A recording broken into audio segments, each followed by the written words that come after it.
Hi. Hi there, welcome back to English for Specific Purposes at the B2 level. We are your hosts, I'm Mr. Darrow. And I'm Miss Tatia.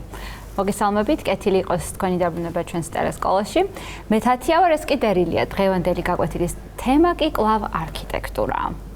Let's get started, but I think that before we move on to the lesson, I think we have to look at our agenda. What's on our agenda today, Mr. Darrell? As you know, Miss Tatia, we always start off with an introduction. We discuss a few things. That leads us straight to the vocabulary list of the day, which is connected to the reading task of our present lesson. From there, we look at grammar and then wrap things up by giving you some homework. Very interesting. Გაგვადის როგორც ყოველთვის მოკლეს შესწავლით დავიწყებ და ვისაუბრებთ არქიტექტურაზე. ამის შემდეგ შევისწავლით ახალ სიტყვებს, რომელიც ასევე რა თქმა უნდა არქიტექტურასთან იქნება დაკავშირებული. წავიკითხავთ არქიტექტურასთან დაკავშირებულ ტექსტს, ამას მოყვება გრამატიკა. შემდეგ შევაჯამებთ გაკვეთილს და საბოლოოდ დავასრულებთ საშინაო დავალებით. Let's get started, Mr. Darrell. And again, we are going to talk about architecture today. Indeed, right? And this time I'm interested in your favorite city in the world. My favorite city in the world is Rome. Ah, Rome. And what do you think of its architecture? I can see a lot of architectural marvels there. Very good, yeah. I like historic buildings because they show the heritage and the culture of the country, which is really, really amazing for me. It's got a long history. It's got a long history, and everything is shown by the architecture, which is really impressive for me. There's a lot of ruins as well in Rome, and you can see the history literally. You only see, but you feel, I think. Yeah, you feel. And that's why it's so special for me. You feel how it must have been in the times of the gladiators and the Roman emperors. Especially if you have good imagination, you really can live the history there, right? Yeah. Okay, so this is my favorite city. And what about you? Oh, my favorite city? Well, I think I'll... You like Tbilisi very much. I do like Tbilisi. That's great. It is. It's great. I'm proud of it.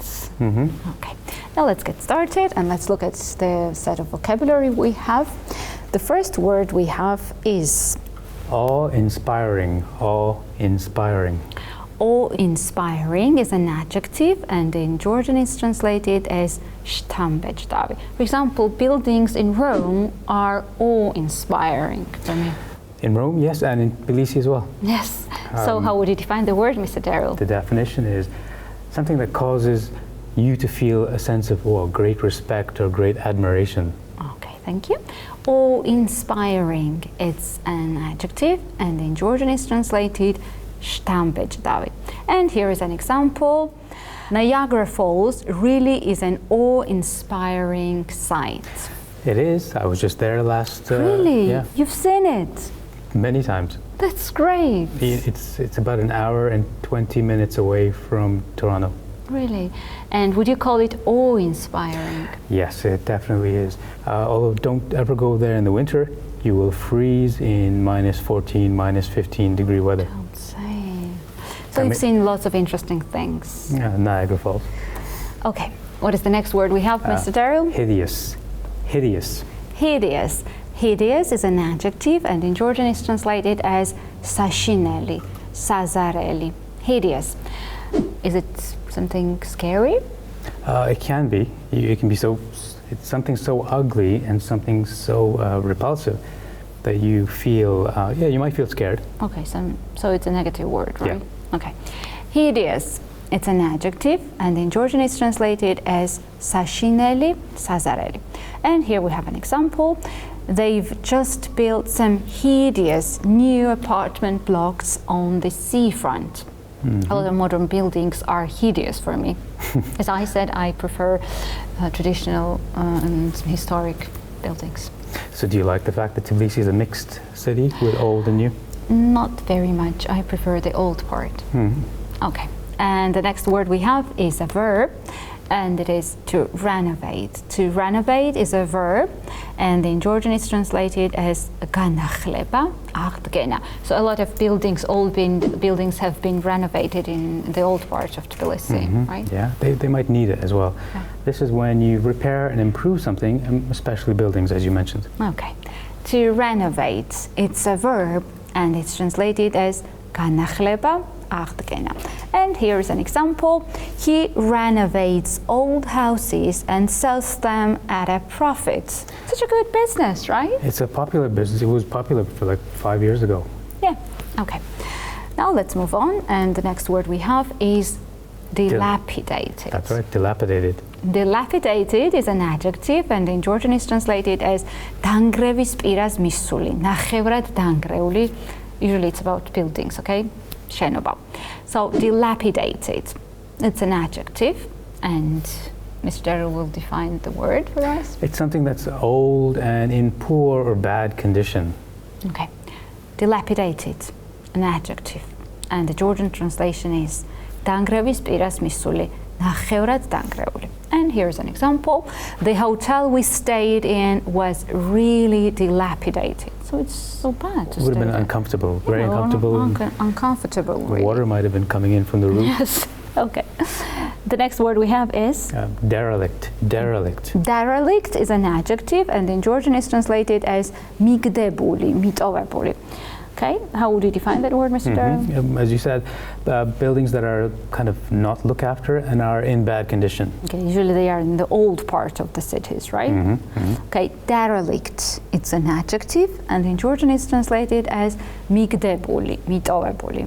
And an example here, the theater has been left to stand derelict.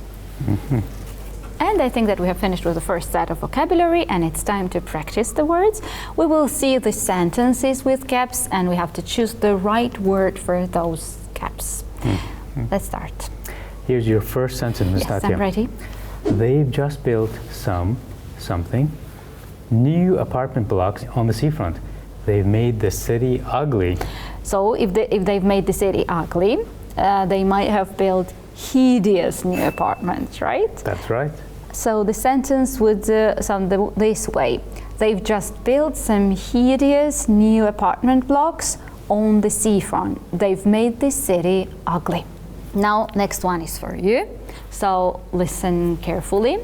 It will take over here to, then there is a gap, the historical hotel.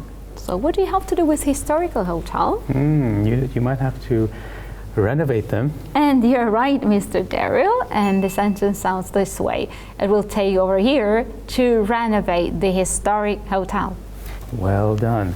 Here's the next sentence for you. The building was, you have to choose something now, in size and design. Okay, if something is like big, I mean, if the size and the design is impressive, I would say that this is awe-inspiring. Am I right, Mr. Darrell? You are right. Thank you. So this sentence would sound this way. The building was awe-inspiring in size and design. Okay, so the next sentence is for you. So they bought and there is a gap, house when they got married and are gradually doing it up. If they are doing it up, it means that the house was not in quite good condition. So what word would you use here? You know what? Both words can be used, actually technically speaking, but one of them is too extreme, so we're going to put that one aside and we'll use dilapidated. And you're right, Mr. Darrell. The sentence sounds the following way. They bought a dilapidated house when they got married and are gradually doing it up. So soon they will have brilliant apartments, Possibly furnished. Possibly mansion. Possibly mansion.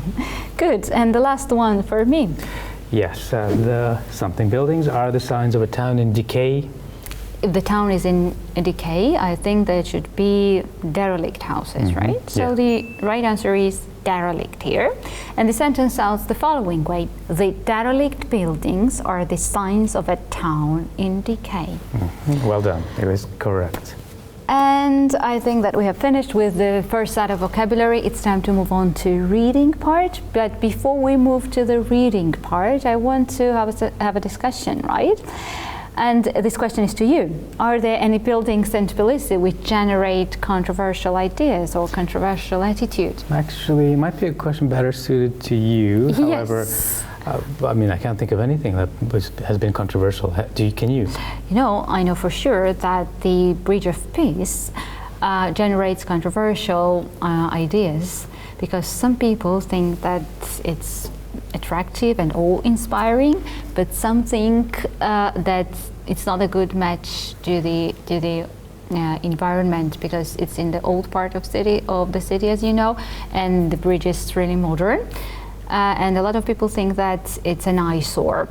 Personally, I think that it's quite a nice construction. It's kind of funny that the bridge is named Peace, but it has lots of conflict. Yes, by the way, I have never thought about it, right? Okay. Now let's move on and let's learn some words which will help us to understand the text better.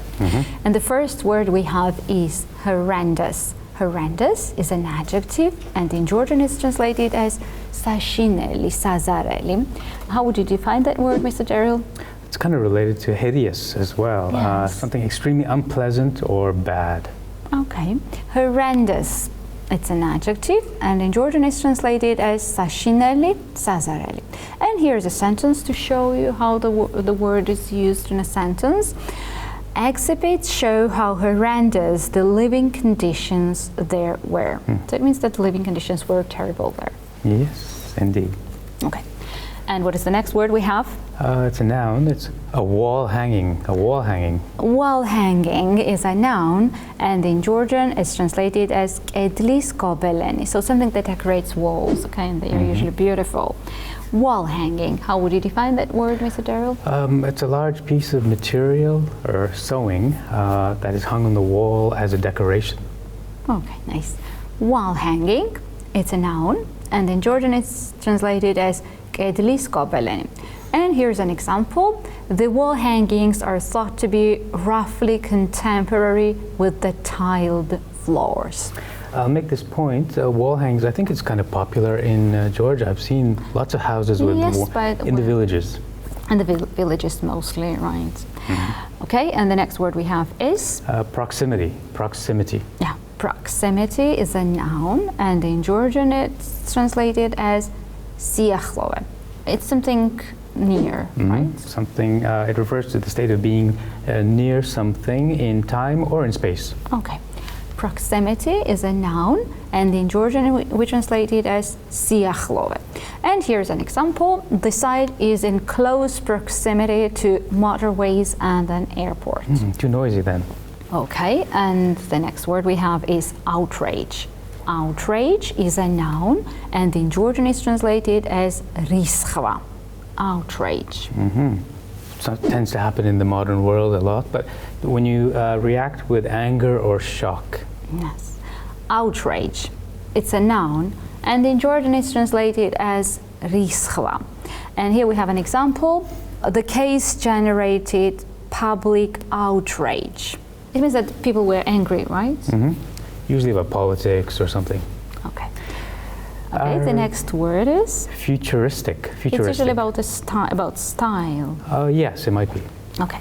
Futuristic is an adjective, and in Georgian it's translated as futuristuli, metismetad tanamedrove, we can call it, okay? Futuristic design, we can say, right? Okay, how would you define that word, Mr. Daryl? It's a design that's relating somehow to the future, or it's extremely modern, or it's extremely advanced. Okay.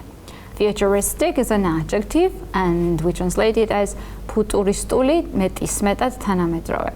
And here's an example. The art gallery has one of the most futuristic looking designs I've ever seen. The next word is plain.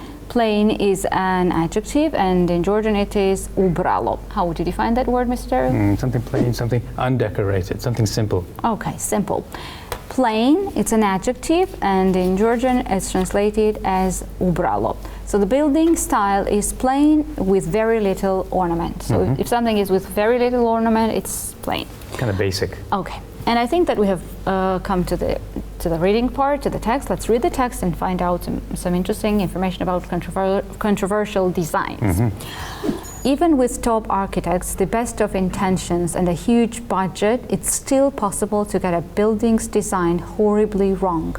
Or is it Beauty is in the eye of the beholder, and what may be horrendous to one is a symbol of style and modernism to another. The following 4 buildings all provoked strong reactions when they were first built, and yet have their fair share of fervent admirers. In some cases, they have even become national treasures.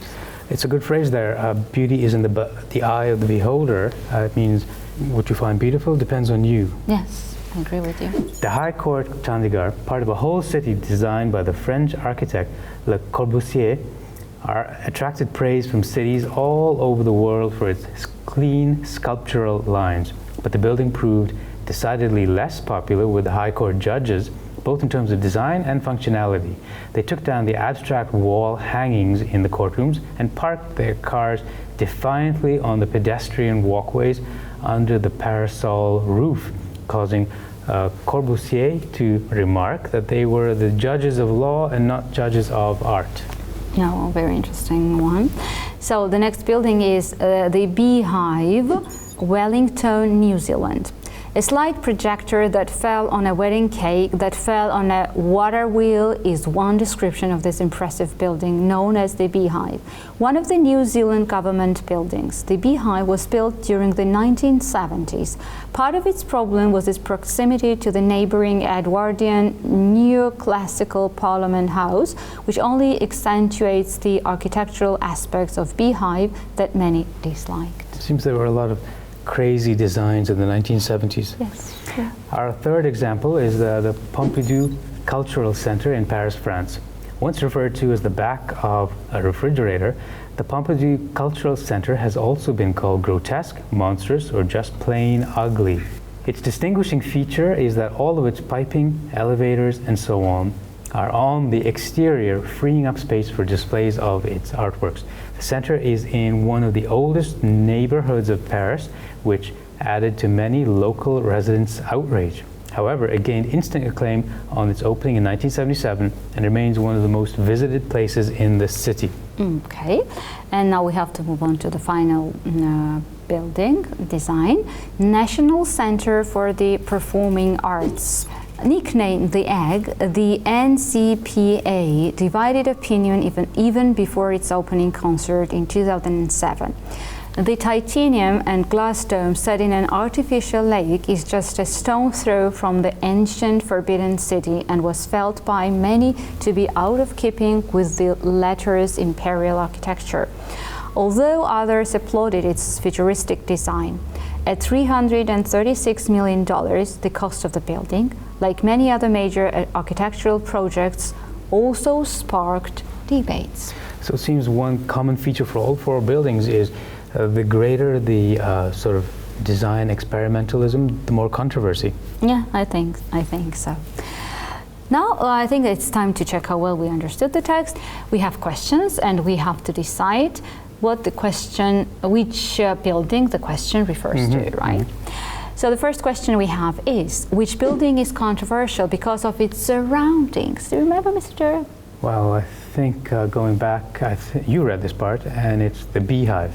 And you're right, Mr. Darrell, it's Beehive because we read part of its problem was its proximity to the neighboring Edwardian neoclassical Parliament House, which only accentuates the architectural aspects of Beehive that many disliked.